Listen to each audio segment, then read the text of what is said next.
हम दिखा देंगे तुमको नोट्स खोल के। ग्लोब का मतलब लिखाए हैं हम, तो कौन को याद भी हम बताते हैं। ऑर्डिनेट बना देना। फोल्ड रेक्टेंगल, अच्छा फिगर इट आउट हम लोगों को करना है आज लाइंस एंड एंगल्स का, पेज नंबर 23 का, ठीक है।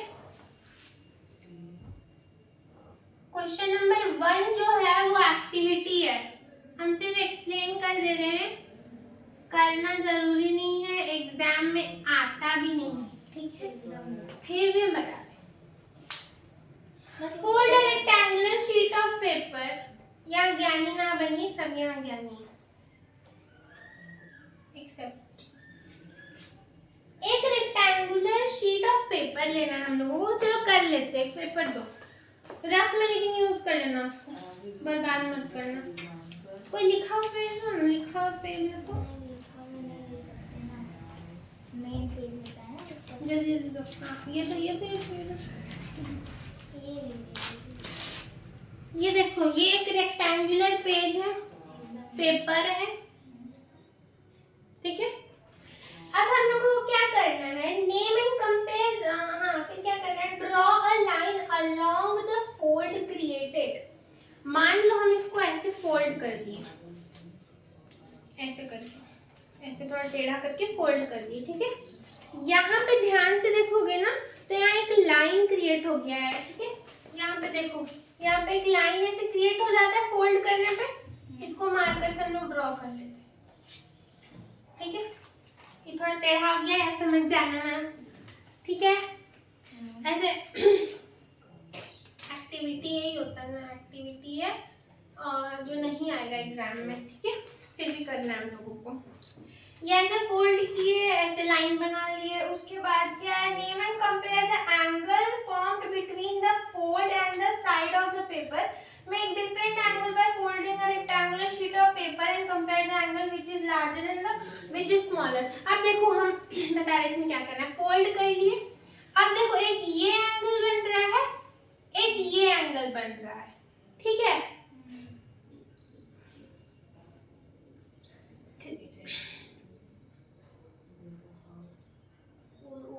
तो बन रहा है, अब तो सेम ही ना हुआ, कोई ले लो, कोई भी ले लो।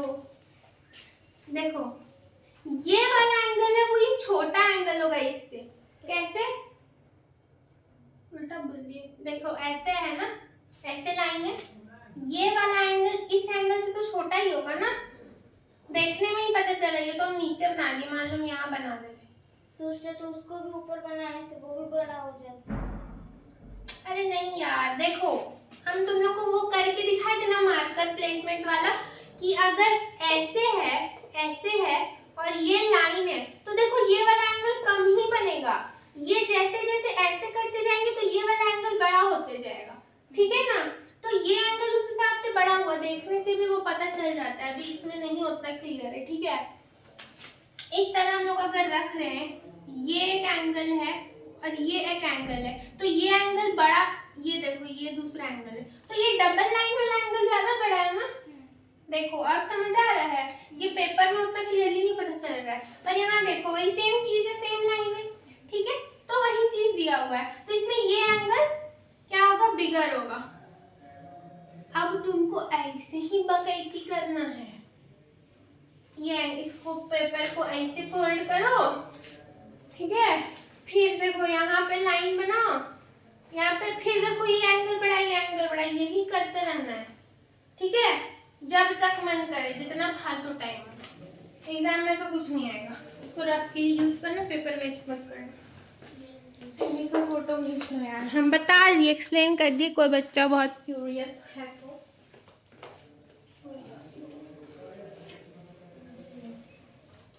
बहुत आसान था, सारा ही आसान है।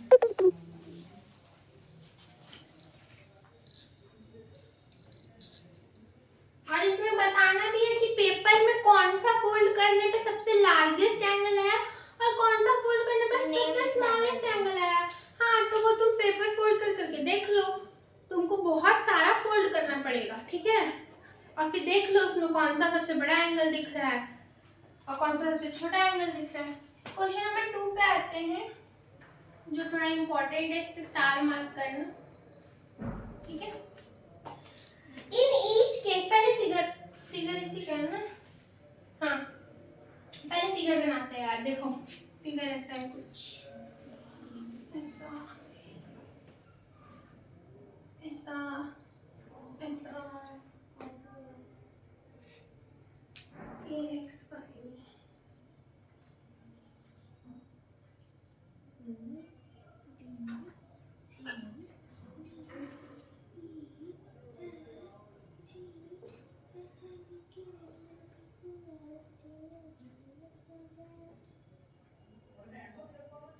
ये ऐसा कुछ फिगर दिया हुआ है, ठीक है।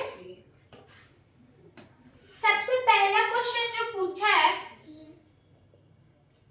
तो वो है कि एंगल AOB और एंगल XOY में से कौन सा बड़ा है और क्यों बड़ा है। देखो एंगल AOB, ये वाला एंगल AOB सबसे बड़ा है, ठीक है। और दूसरा एंगल दिया हम लोगों को XOY, ये वाला। यार इसको तो देखने से ही पता चल रहा है, ठीक है ना। इसको सुपर इम्पोजिशन से हम लोग रीजन दे सकते हैं आराम से। ठीक है, कि while comparing the angles, इसका रीजन ही तो देना है, पता तो चल गया देखने से कि क्यों छोटा है, कौन सा छोटा है, सॉरी। तो ऐसे लिख दो पहले कि angle AOB is greater than angle XOY because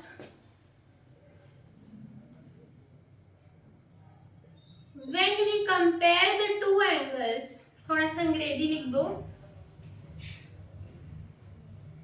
ठीक है ना। लिखना पड़ता है ना एग्जामिनर को खुश करने के लिए, टीचर को। थियोरेटिकल पेपर में जब भी वाई पूछे, when we will compare the two angles, सुनो ना मेरा बात पहले, by superimposition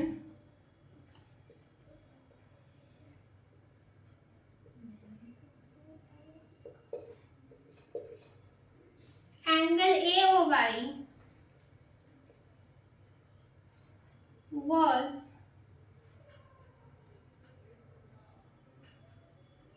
much bigger than angle XOY, ये एंगल AOB था ना, हाँ ठीक है। ये एंगल है, ये हम लोगों का आंसर कि जब हम लोग दोनों एंगल्स को कंपेयर किए सुपर इम्पोजिशन की मदद से। सुपर इम्पोजिशन का मतलब पिछले क्लास में बहुत अच्छे से बताए हैं, नहीं बताएंगे इस बार, ठीक है ना। मतलब बेसिकली इस एंगल के ऊपर ही इस एंगल को हम चढ़ा दिए, तो हम लोगों को क्या पता चला, एक तो सुपर इम्पोज किया नहीं, ठीक है ना।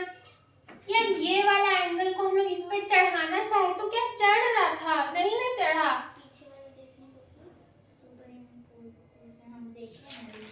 क्या आप पीछे वाला वीडियो देखने बोलिए। ओह हाँ सुनो ना, ये एंगल AOB है, इसके ऊपर हम लोग ये वाला एंगल चढ़ाए तो नहीं सुपर इम्पोज किया, ठीक है। हम समझा नहीं रहे सुपर इम्पोजिंग का मतलब।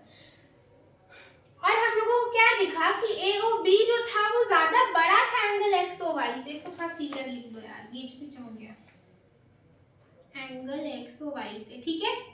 यही रीजन है यार, सब में यही रीजन पेलना है, पेलना मतलब। हाँ अब क्वेश्चन नंबर B और C सेम है, ठीक है ना। पूरा सेम। हाँ यार पूरा सेम है, इसमें बस y बता देना है तुमको। पूरा सेम है, इन डिफरेंट एंगल है पर कॉन्सेप्ट सेम है, बस सब में रीजन यही आएगा। ये होमवर्क है, सेम क्वेश्चन है, उसको बार बार रिपीट नहीं करेंगे। ठीक है, बाकी डाउट आएगा तो डाउट ग्रुप में पूछना। पहले ही बनाने के लिए दिए थे दीदी आप। हम ट्राई करने के लिए दिए थे, ट्राई करने के लिए दिए बस हम थे। वाई रीजन नहीं लिखे थे। हाँ कोई बात नहीं, घर जाके ऐड कर लेना। ठीक है, आगे बताइए। रुक जाओ एक मिनट। लिखो हाउ वर हिमालयस फाउंड। हम निकल गए इसका। अब एक फिगर है, ये देखो ऐसा कुछ, ये है x, ये है a, ये है y, ये है b, ये y है,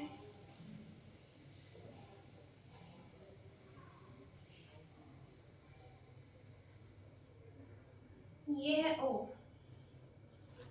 इसमें बताना है कि which angle is greater, angle XOY और एंगल AOB। ये भी सेम क्वेश्चन है, इसको भी होमवर्क दे सकते हैं पढ़ने के लिए। ठीक है, बताना है कौन सा एंगल XOY और एंगल AOB में से कौन सा बड़ा है, और Y भी बताना, इसका रीजन भी पूरा देना, वही है। रीजन भी देना, सेम है यार। XOY ये वाला एंगल और एंगल AOB, देखो AOB ये वाला एंगल, AOB बड़ा है। AOB बड़ा है तो देख के पता चल रहा है।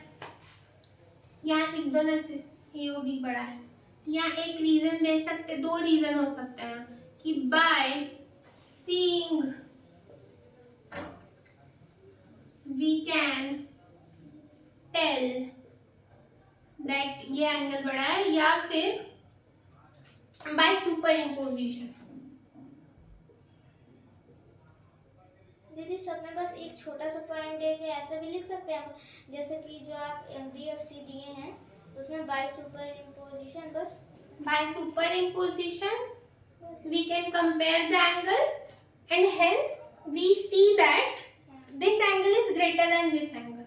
क्योंकि हम पीछे पूरा लिखा चुके हैं स्टेटमेंट, ज्यादा स्टेटमेंट लिखो ना तो टीचर को लगता है वो इसको ज्यादा इंग्लिश आता है, और इसको ज्यादा अच्छे से फ्रेम की हो तुम, ज्यादा ब्रॉडली एक्सप्लेन की हो। वैसे ये भी लिख दोगी तो चलेगा, पर थोड़ा पीछे वाला लिखोगी तो ज्यादा अच्छा है।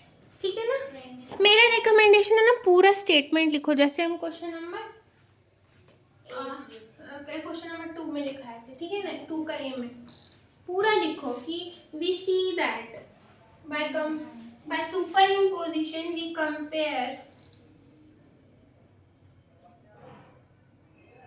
एंगल्स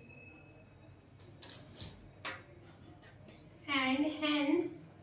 इतना भी लिख दोगी ना तो काफी है, उस एग्जामिनर को लगेगा इसको इंग्लिश भी आता है, स्टेटमेंट लिखना भी अच्छे से आता है, पेपर प्रेजेंटेशन भी अच्छा है इसका, और शॉर्टकट नहीं मारी। मेन है टीचर लोगों को लगता है कि शॉर्टकट मारा है बच्चा, वो नहीं लगना चाहिए।